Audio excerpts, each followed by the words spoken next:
GalaxyCon 2023. After years of really making promises that my butt couldn't cash. One of these days, guys, trust me when I say this, I'm going to interview Mark Pillow on this channel. It's going to happen. I hope he cold breaths you. I'm sporting my Nuclear Man t-shirt today because one of these days, Mark Pillow's going to be on the show. I finally got to do an interview with my childhood hero. Growing up in the mid-90s, I used to watch Superman 4: The Quest for Peace on a VHS tape all the time. At that time, seeing Nuclear Man and Superman square off on the big screen was the closest thing that I had to the Avengers. Getting to meet Mr. Pillow was truly a treat. They always say don't meet your heroes, but in this case, I couldn't have been happier with the experience. Super nice guy, very friendly. He agreed to a 5-minute interview and gave me a 10-minute interview. So once again, I cannot say enough good things about Mr. Mark Pillow. So Mr. Mark, how are you doing? I'm well, thank you. How are you? It's great to finally meet you in person. I was just off camera, I was just telling him how much this film meant to me as a kid growing up. And those of you that watch my YouTube channel know how much I talk about Superman 4: The Quest for Peace. First of all, I want to start off with, what would be your favorite Superman film besides Quest for Peace? The original one. The original? I would say, oh my gosh, A Man Can Fly. Oh, absolutely. 78. And Chris, 78, yep. For its time, I mean, amazing film. Absolutely Yep. amazing. So favorite non-Superman superhero film?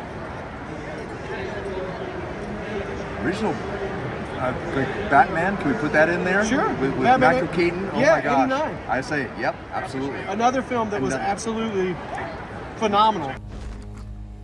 I'm Batman. And Jack, I mean, just watching these incredible actors work together, I mean, Yeah. oh yeah, Oh, I would yeah. say that. That was the first comic book film, well, not the first, I guess, but one of the first that really brought in these heavy hitters and something that wasn't Superman, you know? Because Yes. Superman was the first, but then after that, yeah, absolutely. Oh, Wonder Woman because Gal Gadot. Yeah, great film. Great.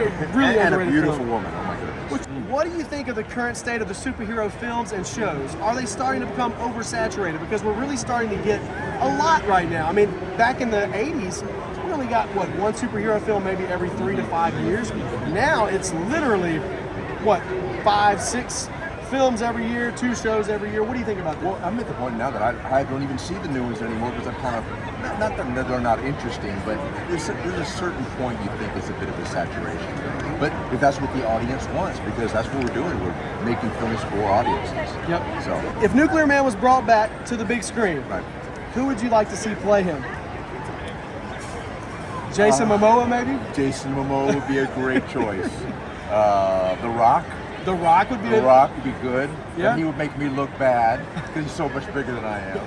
He's a pretty big guy. He's a big guy. You're Jason pretty Momoa tall would be though good. too. You're about Well, 6'2", 6'3", maybe. Yeah, I am. Or at least absolutely. 6'4", maybe 6'4". I was 6'4", and I get a little older. I'm maybe 6'3". Okay, yeah. So I'm wearing flats just so I'm not too much taller. yeah, you didn't want to intimidate people No, too no. much, and especially if you did this, like, oh, if you did that, Right, everybody would be right. running, man. So you're trying to keep it low key. If you could take away one aspect or characteristic of the Nuclear Man character to bring him back to modern audiences, what would it be? I've always argued, I think, some people talk about his fingernails, but I think that's so different and unique. The scratch of death, right? Yes.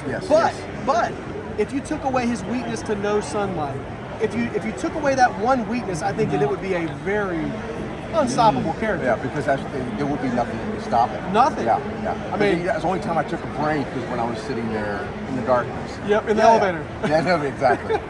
Who's a better Chippendales dancer, you or Chris Farley?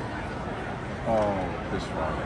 He's got it. He's got it. Icon, right? If I had the belly like to move a belly like that, oh my God, yeah. Have you ever seen that bit with Chris Oh, Farley? I And, have. Yeah, Oh, legendary. yeah. Legendary, absolutely. Favorite wine? I heard somewhere that you worked at a wine place now. Goodness, I still do. Yeah. Yes. For me, it's almost grape variety. I like Pinot Noir, Yeah. and I like it from Oregon.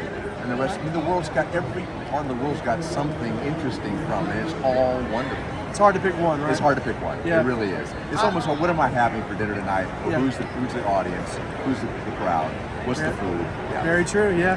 My wife, I actually never was into wine. I was always a beer guy. But my wife got me into red wine and Pinot Noir. I really love Copper and Thief. Oh yeah. really good wine, but it's hard to find now. Yes, it is. So yeah. Cooper and Thief. Cooper and Thief. Yep, I'm sorry. I know it's bourbon barrel aged Pinot Noir, red blend. I know exactly good what stuff, man. I sell it too. Okay, nice. It's one of my portfolio. Very cool. Yeah. Did they take a lot of Superman 4's budget away to give it to Masters of the Universe? Possibly. I mean, that was part of it. We always wondered. It was never really said. Gotcha. Maybe it was just too expensive doing them all. Yep.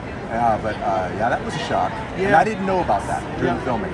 It all came out afterwards. Yeah, I heard in an interview that you did maybe a year ago, maybe less, that you weren't privy to those types of things as much as like a Christopher Reeve or someone else that was involved in the film. But that's got to be a blow to everyone's morale, right? 38 mil to 17 mil, basically, roughly. Especially the director or Chris going, oh my gosh, we've only got a certain amount of money to work with now. So yeah, they must have heard. Just to think what that film could have been with a $38 million budget. Oh man, oh my gosh. Yes. Even like, I was reading this, I didn't even know this until yesterday, but the Great Wall of China scene where the wall gets torn down and Superman rebuilds it with his eyes, that was initially supposed to be like Superman using super speed to rebuild it back, you know, before the budget got cut. Was that true? Or? That's I've heard those stories, yes. Yeah, that would have been cool. It's almost like in Indiana Jones when he pulls out the gun, you know, I have no time to fight, so... Yeah. Have you ever seen the original cut of Superman 4 before the 40 minutes was taken? I have not. And the first time I saw the film was what's on the screen now at Leicester Square. Yeah. So of course I'm watching the film going, where's Clive Mantle? You know, things like that. And why don't you tell us who you got to see that film with? I sat with Princess Diana. Princess Diana. Princess Diana beside me, and then now King Charles on the other side, and Muriel with him. How cool. So, how cool. And talking about the film, explaining the film to her. Wonderful, beautiful lady. That's such a cool story, like cool opportunity. Yes.